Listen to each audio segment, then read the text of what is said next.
Today we're going to be predicting all of the UFC champions by the end of 2025. All the fighters is going to hold the UFC strap by the end of the year 2025, starting with the flyweights all the way to heavyweights. Starting with Pantoja.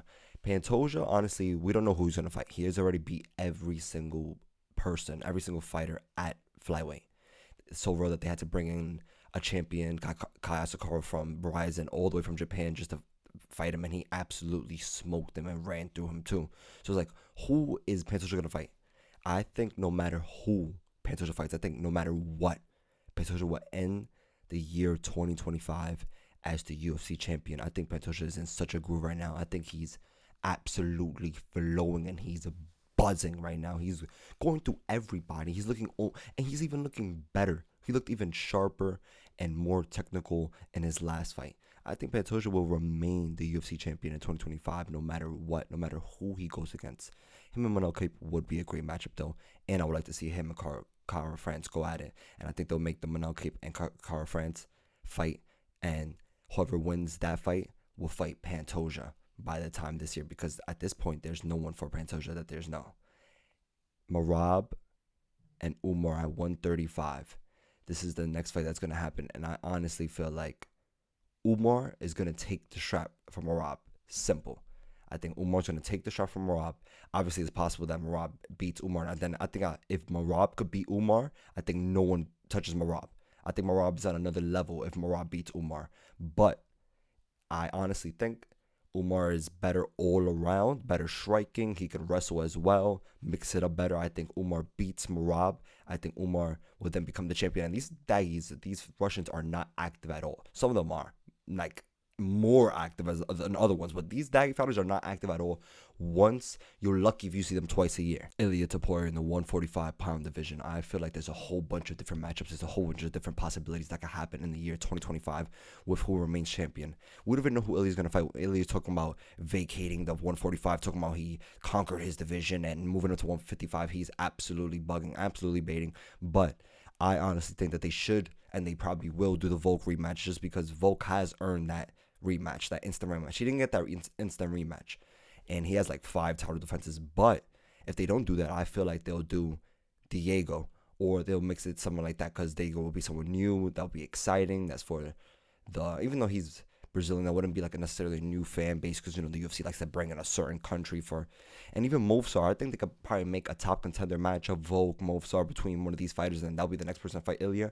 But I honestly think it'll be Volk, but I think that Ilia will still be Volk, because Ilia is pound for pound right now. I think Ilia remains the 145-pound champ, unfortunately, or fortunately, depending on how you look at it. Starting with the first 2, I think they all remain the champions. 155-pound division. Islam Makhachev already fighting Arman Tsukashian in January. And we got Charles Oliveira in the wing at a backup for another title shot at any given moment. I think Islam is going to beat Arman Tsukashian in January, absolutely smoke him. He's not going to smoke him. It's going to be a great fight, very technical. Arman Tsukashian is such a great grappler all around. The first time they fought, it was a great fight as well, very technical, great MMA fight.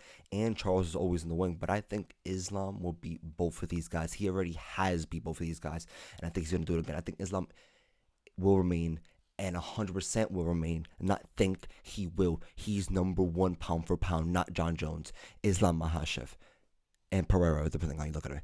But I think Islam will remain the 155-pound division, unless there's any upsets. Of course, there might be upsets, but I think Islam will remain. I think he beats Arman again, and if he goes against Charles, I think he beats Charles again. I don't think anyone's going to take the belt from Islam. I think Islam is the next GOAT. I think he's going to be the best in 155 when it's all said and done, hands down. His striking is only getting better. His all-around game, his knowledge for the sport. Islam will remain 2025 UFC champion. Belal Muhammad and the 170-pound division. Now, this is where things get interesting, because there's a whole bunch of different possibilities that are likely to happen, but then it also depends, because Belal is an absolute beast. The next fight is hands down going to be him and Shavkat, because they already said Ian Gary and Shavkat, the winner that's going to get Belal, and that was already going to be Shavkat and Belal. That was already the matchup that's going to be made, but then Belal got his toe infected, which looked absolutely disgusting. But I feel like seeing Shavkat in his last fight, even though he was saying that he was injured, and obviously that changes your whole game plan and how you look at everything, I think Belal is probably going to beat Shavkat, honestly. I think it'll be an absolute war and a scrap, but I think Bilal is so good all around, and people just hate him because he's ugly and because his style's not good. And not that his style's not good, his style is not entertaining. He gets no finishes, like the Poirier said. DDP and the 185-pound division. And for the last one, I think, honestly, Bilal will remain champion. A lot of these guys is probably going to remain champion. For this one, it's different, though. Let's go. I think 185. This is a great one. I honestly think 185, DDP is going to beat Sean Strickland again.